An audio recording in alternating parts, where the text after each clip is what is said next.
அடுத்ததாக பேச வருபவர் எண் 15 கேஷிகா ஆர் 7ஆம் வகுப்பு A3. கல் தோன்றி மண் தோன்றா காலத்தே முன் தோன்றி மூத்த மொழி தமிழ் மொழி.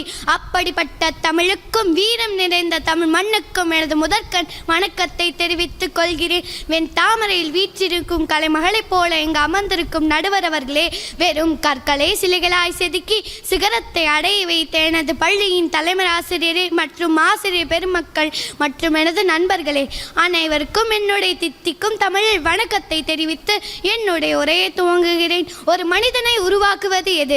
சந்தர்ப்பமா, சூழ்நிலையா? எது ஒருவனை உருவாக்குகிறது?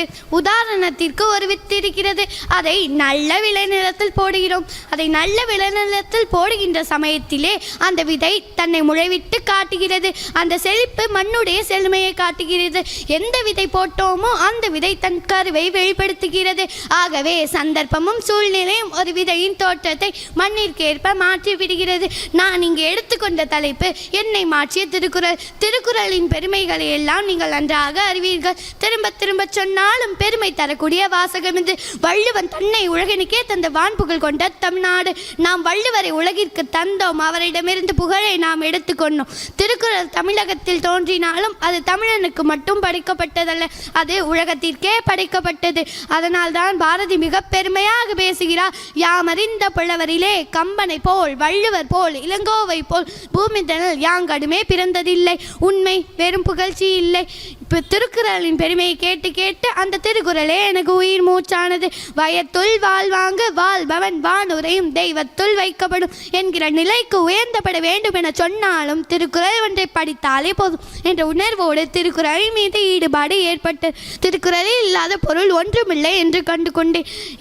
அப்பொழுது திருக்குறளில் இல்லாத பொருள் ஒன்றுமில்லை என்று கண்டுகொண்டு மகாத்மா காந்தி அவர்களை மாற்றியதெல்லாம் புத்தகங்கள் தான். ஜான் ரஸ்கின் எழுதிய ஹிஷி ஜிஷி ஜிலுமினஸ்ட் என்ற புத்தகமும் அவர் பார்த்த ஹரிசந்திர நாடகமும் தான் மகாத்மா காந்தி அவர்களை பொய்யாமை பொய்யாமை ஆற்றி நரம்பிட செய்யாமை செய்யாமை நன்று என்பது வள்ளுவம். காந்தியடிகள் 2 கொள்கைகளை கை கொண்டார், அகிம்சை, கொல்லாமை. அந்த அகிம்சையும் கொல்லாமையும் திருவள்ளுவர் ஒன்றாக சொல்கிறார். ஓதி உணர்த்தும் பிறர் குறைந்தும் தான் அடங்கா பேதையின் பேதையார்.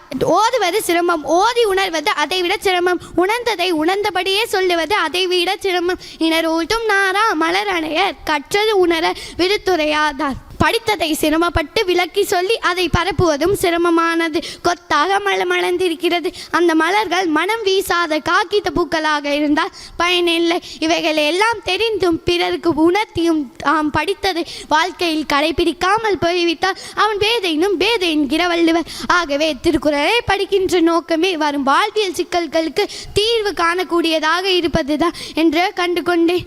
ஞானத்தில் பிறப்பது அறிவருவி, சொல்லில் எழுந்த சுவையருவி, கல்லில் வருவது கலையருவி, கம்பன் பொழிந்திட தமிழ் அருவி. தமிழ் அன்னையும் தமிழின் தொன்மையும் பேச்சின் தன்மையும் என் பேச்சின் இருக்கும் உண்மையும் துணையாக கொண்டு வெற்றியோ தோல்வியோ எதுவரையினும் கடினம் செய்வோம். பேச வாய்ப்பளித்து பேச விட்டு அமைதி காத்த அனைவரையும் சரந்தாழ்ந்து வாங்குவது நல்ல பழக்கம். அதுவே எனது வழக்கம். பேசி முடிக்கின்றேன். வணக்கம். புறநானூற்றினை மேற்கோளாக காட்டி விதையின் வளர்ச்சிக்கு குறளின் மூலம் விளக்கம் அளித்து பாரதியின் பாடலை பார்வையாளர்களிடம் பறைசாற்றி சென்ற கேஷிகா அவர்களுக்கு நன்றி.